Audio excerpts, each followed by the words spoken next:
नमस्कार, स्वागत है आपका सुबह 9 बजे के बुलेटिन में। मैं हूं दीपक डोभाल। एक नजर इस वक्त की सुर्खियों पर। वित्त मंत्रालय में बड़े बदलाव। अरविंद मायाराम की जगह राजीव महर्षि बने नए वित्त सचिव। अरविंद सुब्रमण्यम नए मुख्य आर्थिक सलाहकार। 1500 किलोमीटर मार करने वाली निर्भय मिसाइल का अभ्यास परीक्षण आज। डीआरडीओ विकसित कर रहा है क्रूज मिसाइल का हवाई संस्करण। पूर्वोत्तर राज्यों के नागरिकों पर हो रहे हमलों पर गृह मंत्रालय ने मांगी रिपोर्ट। राजनाथ सिंह ने कर्नाटक के मुख्यमंत्री से की बात।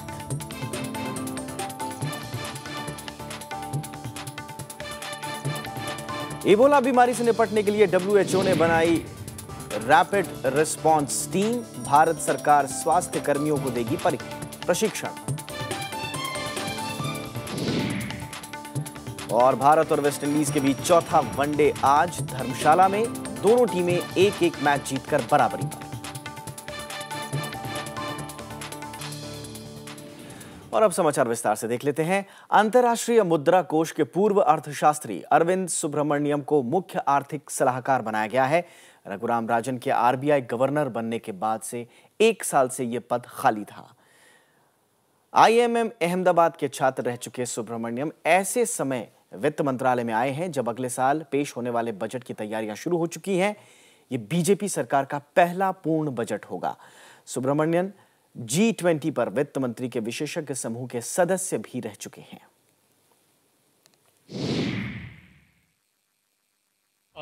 The two big things are, macroeconomic stability and, of course, creating the conditions for rapid investment and growth. So these are while, of course, creating opportunities for all segments of society.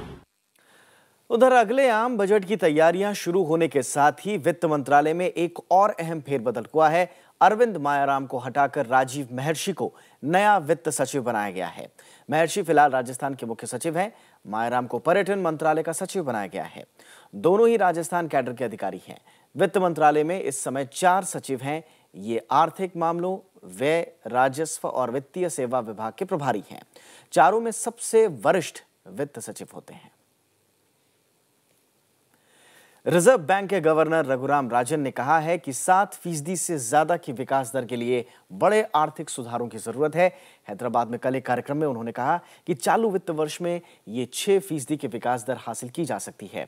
अगले साल विकास दर 7% तक पहुंच सकती है। विकास की गति को और बढ़ाने के लिए बुनियादी चीजों को बदलना जरूरी है, यह भी उन्होंने कहा कि कारोबार को सरल बनाने के लिए सभी कदम जो है वो सरकार उठा रही है और इससे कारोबारियों को मदद मिलेगी। केंद्र सरकार महात्मा गांधी राष्ट्रीय ग्रामीण रोजगार गारंटी अधिनियम यानी मनरेगा की समीक्षा करेगी। ग्रामीण विकास मंत्रालय का मानना है कि मनरेगा को परियोजना कौशल विकास कार्यक्रम से जोड़ा जा सकता है। मंत्रालय द्वारा जारी एक नोट में कहा गया है कि इस योजना में गांव की जरूरतों और योजना के तहत किए जाने वाले कामों के बीच कोई तालमेल नहीं है। पश्चिम बंगाल की मुख्यमंत्री ममता बनर्जी सहित कई नेताओं ने सरकार के इस निर्णय के विरोध में आंदोलन चलाने की धमकी दी है।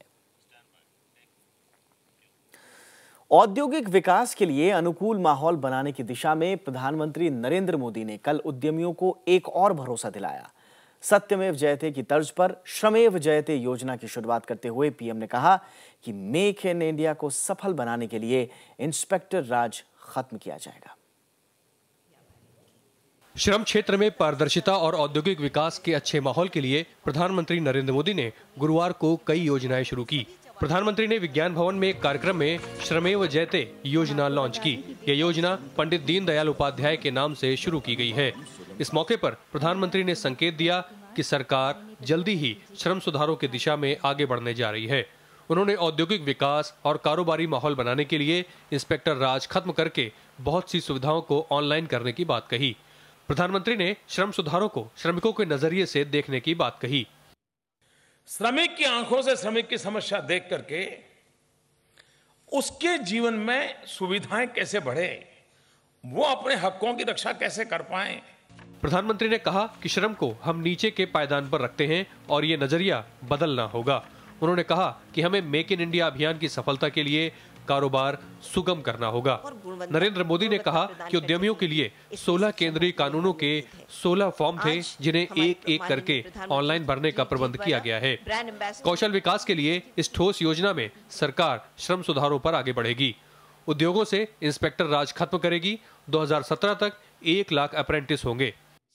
एक तो वो तैयार करना है जनरेशन को, नई जनरेशन को जो जॉब क्रिएटर हो, और दूसरी वो जनरेशन हो जो जॉब क्रिएटर नहीं बन सकती है, लेकिन कम से कम लोग उसको जॉब के लिए ढूंढते आ जाएं, इतनी कैपेसिटी वाला वो नौजवान तैयार हो। केंद्र सरकार श्रम सुधारों की दिशा में आगे बढ़ी है और कई योजनाओं को जमीन पर उतार दिया गया है, लेकिन समवर्ती सूची में होने के नाते श्रम संबंधी बहुत सी नीतियां और 40 कानून राज्यों की ओर से लागू हैं, जिनको आसान किए बिना श्रम सुधारों को बहुत प्रभावी बनाना कठिन है। इस नाते केंद्र की कोशिश है कि राज्य भी अग्रणी भूमिका निभाएं। प्रधानमंत्री नरेंद्र मोदी ने श्रम सुधारों की दिशा में एक महत्वपूर्ण पहल की है। साथ ही साथ कौशल विकास के लिए भी कई कदम आगे बढ़ाए हैं, लेकिन देखना है कि राज्य सरकारें इस मसले में कहां तक आगे बढ़ती हैं और क्या महत्वपूर्ण कदम उठाती हैं। कैमरामैन प्रशांतों के साथ अरविंद कुमार सिंह, राज्यसभा टीवी, दिल्ली। विशाखापट्टनम के स्टील कारखाने में बिजली आपूर्ति बहाल हो गई है। शहर के बाकी बचे हिस्सों में भी बिजली बहाली के लिए काम जारी है। शहर का हवाई अड्डा भी आज से काम करने लगेगा। हुदूद तूफान के बाद पीड़ितों तक मदद पहुंचाने का काम जारी है, लेकिन संचार सुविधाओं की कमी में इससे दिक्कत आ रही है। आंध्र प्रदेश के तटीय इलाकों में जरूरी चीजों के लिए लोग अब भी परेशान हैं। विशाखापट्टनम समेत आसपास के जिलों में खाने पीने की चीजों की सबसे ज्यादा मांग है। जिन इलाकों में अब तक बिजली आपूर्ति बहाल नहीं हुई है, वहां लोग दोहरी समस्या से जूझ रहे हैं। We are facing first problem power. From past 5 days we don't have enough power, and water, especially water. From here to 1 km no water is there, only this borewell. Andhra Pradesh के मुख्यमंत्री चंद्रबाबू नायडू ने कल राहत कामों का जायजा लिया। उन्होंने मौके पर जाकर पीड़ितों से बात भी की। मुख्यमंत्री ने विशाखापट्टनम शहर में मोबाइल सेवाएं पूरी तरह बहाल नहीं होने पर दूरसंचार कंपनियों को आड़े हाथों लिया। उधर नागरिक उड्डयन मंत्री अशोक गजपति राजू ने कहा कि आज से विशाखापट्टनम हवाई अड्डा काम करने लगेगा। It's a step in the right direction and it's happening. We are happy about it. Visakhapatnam is an important town for our country. It's an important port city of ours. Andhra सरकार ने हुदूद तूफान से किसानों को नुकसान की भरपाई के लिए मुआवजा बढ़ा दिया है। धान और गन्ना किसानों के लिए मुआवजा 10,000 से बढ़ाकर 15,000 रुपए प्रति हेक्टेयर किया गया है।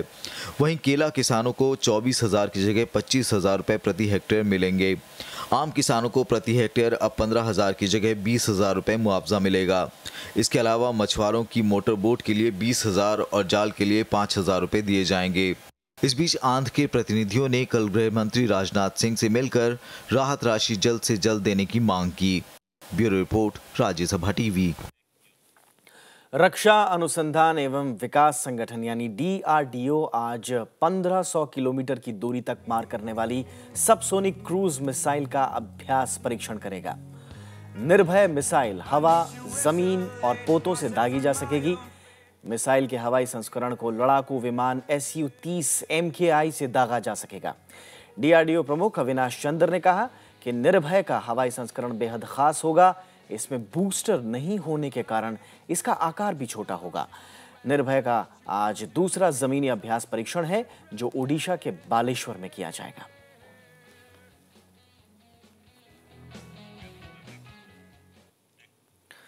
और फिलहाल रुकते एक छोटे से ब्रेक के लिए, लेकिन ब्रेक के उस पार आपको दिखाएंगे कीमतों पर लगाम के लिए देश में होगा पहली बार आलू का आयात।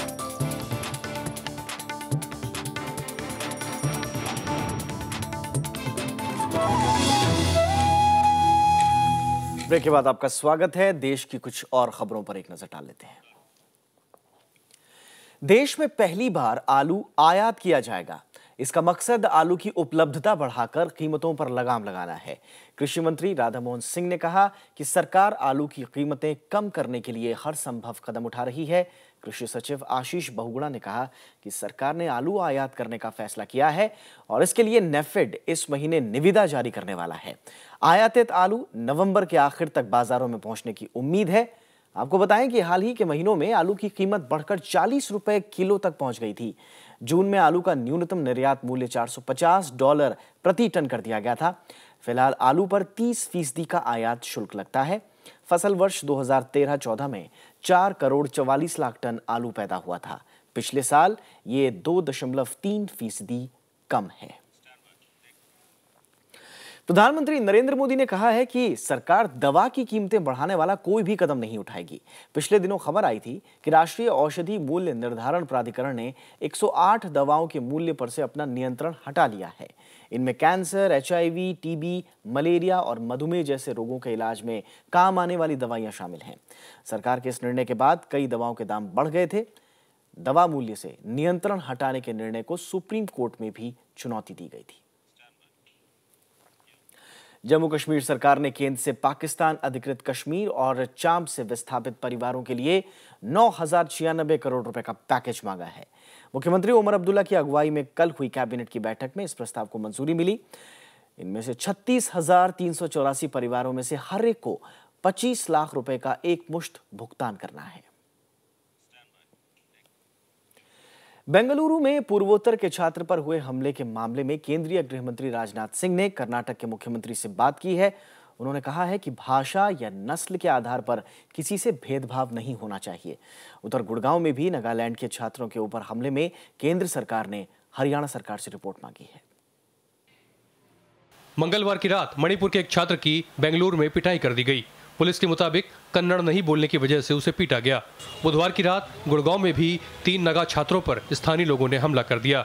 घायल छात्रों को अस्पताल में भर्ती किया गया है। बेंगलुरु हमले के मामले में राजनाथ सिंह ने कर्नाटक के मुख्यमंत्री एम सिद्धरामैया से बात की है। I requested the police commissioner to conduct a meeting of representative of northeastern states and assure them that his entire government and police are with them. And 18 people has been arrested so far on this. We are taking very serious and severe action against those people who are culpable. गृह मंत्रालय ने हरियाणा सरकार को गुड़गांव हमले के मामले में भी आरोपियों के खिलाफ तुरंत कार्रवाई करके केंद्र को सूचित करने को कहा है। राजनीतिक दलों ने भी इन हमलों की निंदा की है। और नॉर्थ ईस्ट के जो नौजवान हैं पूरे देश में आते हैं, उनका एक बहुत बड़ा योगदान हमारे देश के लिए। हमारे लिए एक बहुत बड़ी जिम्मेदारी है कि हम उनको पूरा सम्मान दें, सुरक्षा दें और उनको कभी ऐसा न लगने दें कि वो हमसे अलग है। इन हमलों के विरोध में दिल्ली में पूर्वोत्तर के छात्रों ने प्रदर्शन भी किया है। इससे पहले भी राजधानी दिल्ली सहित देश के कई शहरों में पूर्वोत्तर के नागरिकों पर हमले की घटनाएं हो चुकी हैं। Bureau report, Rajya Sabha TV. Supreme court ने गुमशुदा बच्चों का पता लगाने के मामले में राज्य सरकारों के कामकाज की आलोचना की है।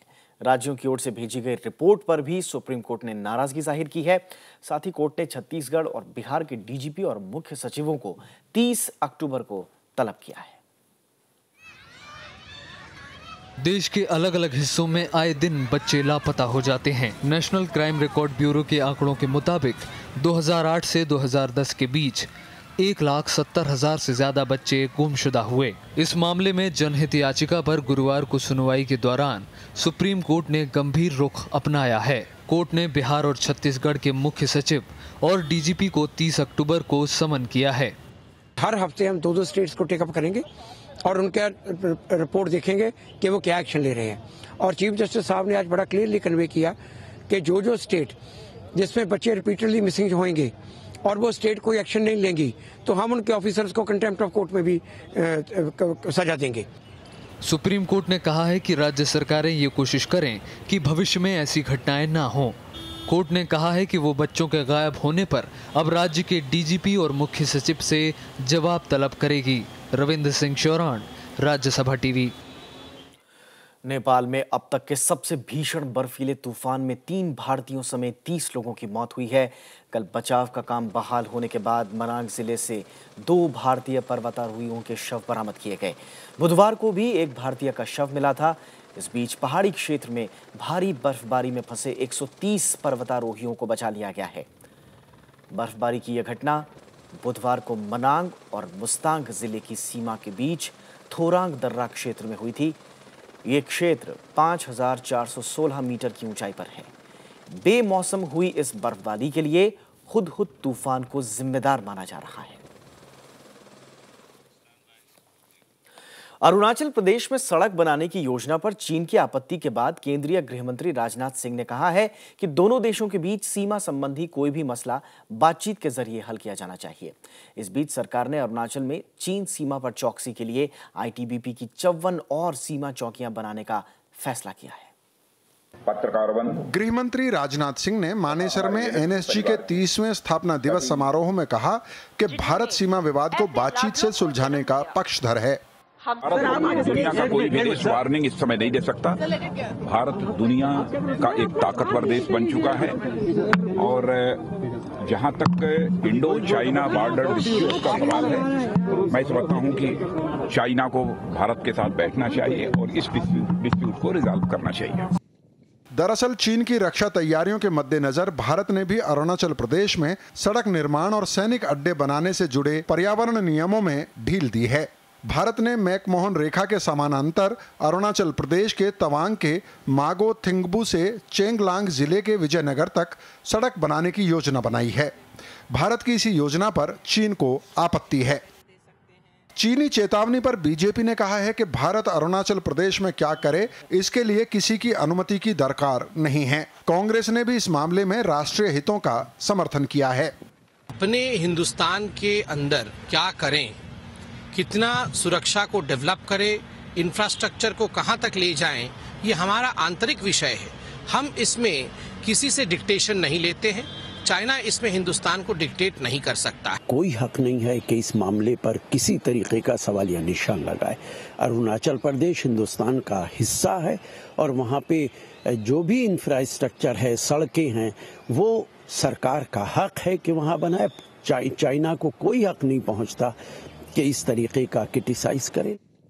चीन के साथ भारत की लगभग 3488 किलोमीटर सीमा लगती है। चीन के साथ अरुणाचल में मैकमोहन रेखा पर सीमा 1126 किलोमीटर है। चीन के साथ सीमा विवाद पुराना है।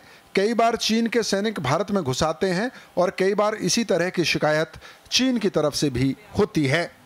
श्याम सुंदर, राज्यसभा टीवी।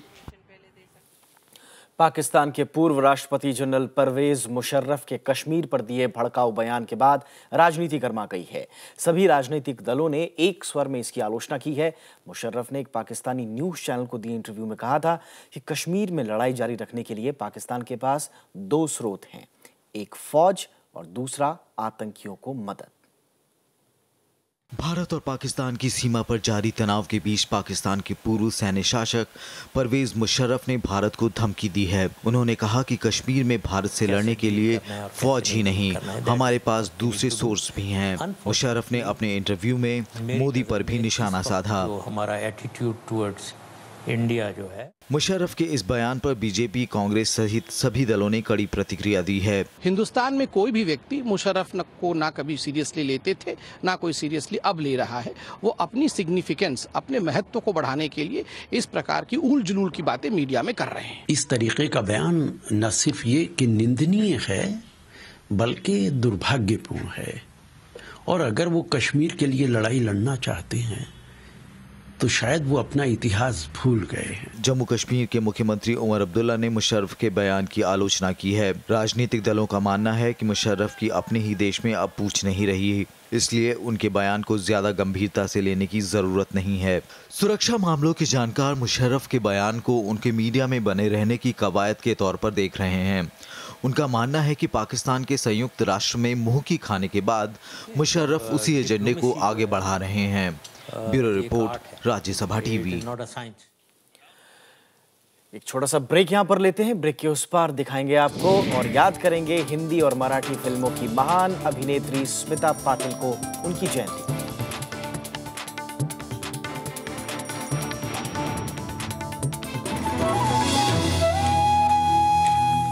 ब्रेक के बाद आपका स्वागत है। कुछ और खबरों पर नजर डालते हैं। केंद्र सरकार ने स्वास्थ्य कर्मचारियों को इबोला बीमारी का पता लगाने और इलाज का प्रशिक्षण देने का फैसला किया है।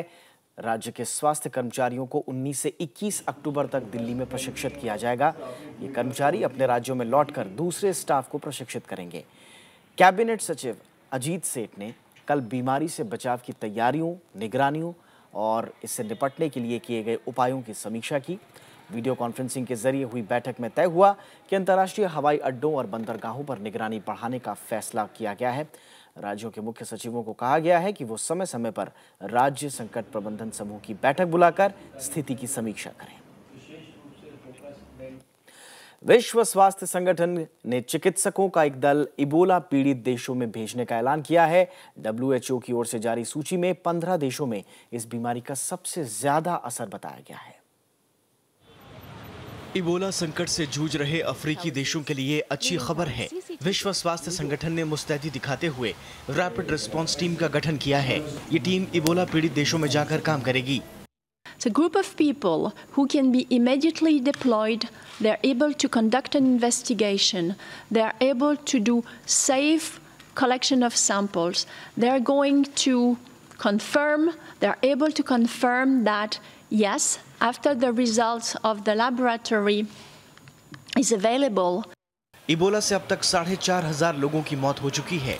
इसके ज्यादातर मामले पश्चिमी अफ्रीकी देशों लाइबेरिया, सियरा लियोन और गिनी में सामने आए हैं।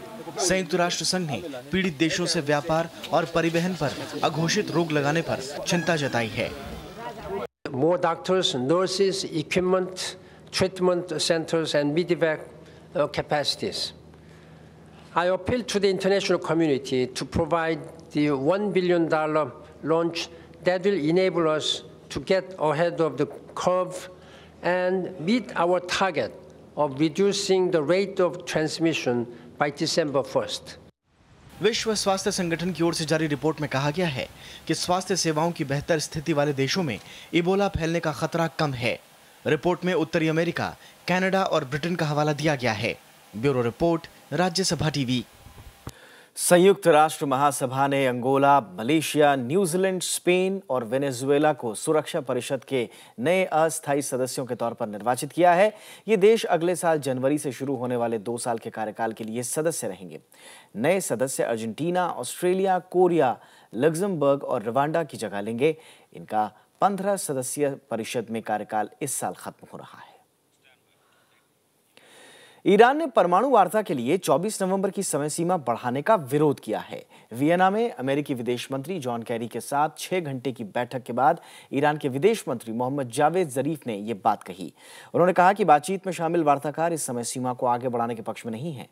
बैठक में अमेरिका और ईरान के अलावा रूस, ब्रिटेन, चीन, फ्रांस और जर्मनी हिस्सा ले रहे हैं। वार्ताकारों के मुताबिक परमाणु वार्ता अब अहम दौर में है और इस मसले का समाधान निकालने की पूरी कोशिश हो रही है।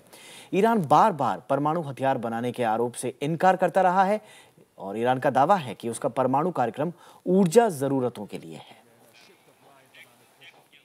इराक की राजधानी बगदाद में बम धमाकों का सिलसिला लगातार जारी है। गुरुवार को राजधानी के शिया बहुल इलाकों को निशाना बनाया गया। इन हमलों में 50 लोगों की मौत हुई। पुलिस के मुताबिक सबसे बड़ा हमला उत्तरी दोलाई के व्यावसायिक इलाके में हुआ। 2 कार बम के जरिए ये विस्फोट किया गया। विस्फोट के बाद स्थानीय लोग भड़क गए। उन्होंने प्रशासन पर नागरिकों की सुरक्षा न कर पाने का आरोप लगाते हुए पुलिस की गाड़ियों को जला दिया और पथराव भी किया। बात क्रिकेट की। भारत और वेस्टइंडीज के बीच 5 मैचों की श्रृंखला का चौथा मैच आज हिमाचल प्रदेश के धर्मशाला में खेला जाएगा।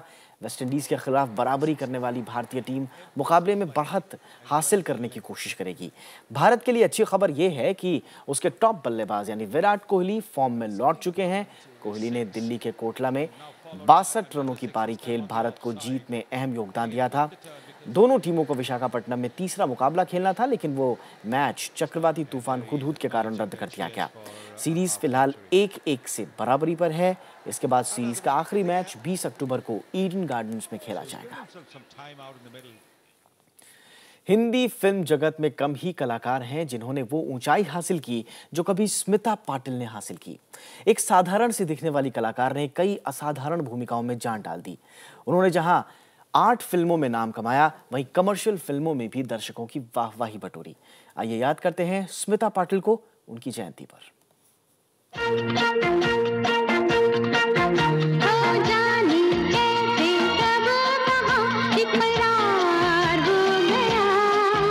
स्मिता पाटिल का नाम आते ही याद आती हैं उनकी आंखें जो बिना कहे बहुत कुछ बयां करने का मादा रखती थीं। 70 के दशक में जब कला फिल्मों का दौर चला तो श्याम बेनेगल, सत्यजीत रे और गोविंद निहलानी जैसे निर्देशकों की वो पसंदीदा कलाकार थीं। उनके करियर की शुरुआत श्याम बेनेगल की फिल्म चरणदास चोर से हुई। हालांकि 1977 में आई श्याम बेनेगल की ही फिल्म भूमिका में उन्हें सर्वश्रेष्ठ अभिनेत्री का राष्ट्रीय पुरस्कार मिला।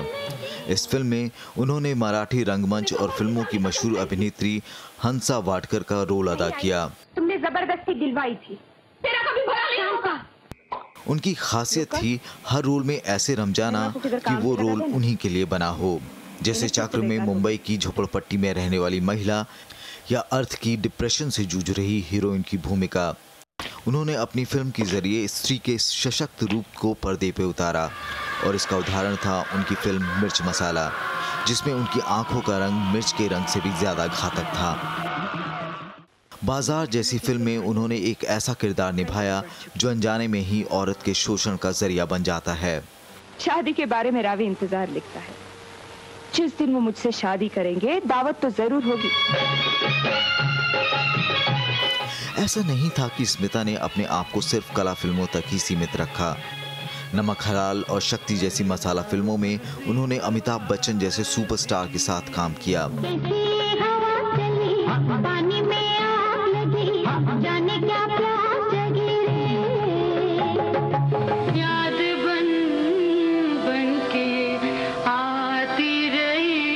अब इसी दर्शकों का दुर्भाग्य ही कहेंगे कि मात्र 31 साल की उम्र में उनका स्वर्गवास हो गया। लेकिन इस छोटे से करियर में उन्होंने जो कर दिखाया वो आज के कलाकारों के लिए एक दूर की मंजिल है। Bureau report, Rajya Sabha TV. और इसी के साथ इस बुलेटिन में इतना ही, लेकिन चलते चलते हेडलाइंस पर एक बार फिर से नजर। वित्त मंत्रालय में बड़े बदलाव, अरविंद मायराम की जगह राजीव महर्षि बने नए वित्त सचिव, अरविंद सुब्रमण्यम मुख्य आर्थिक सलाहकार।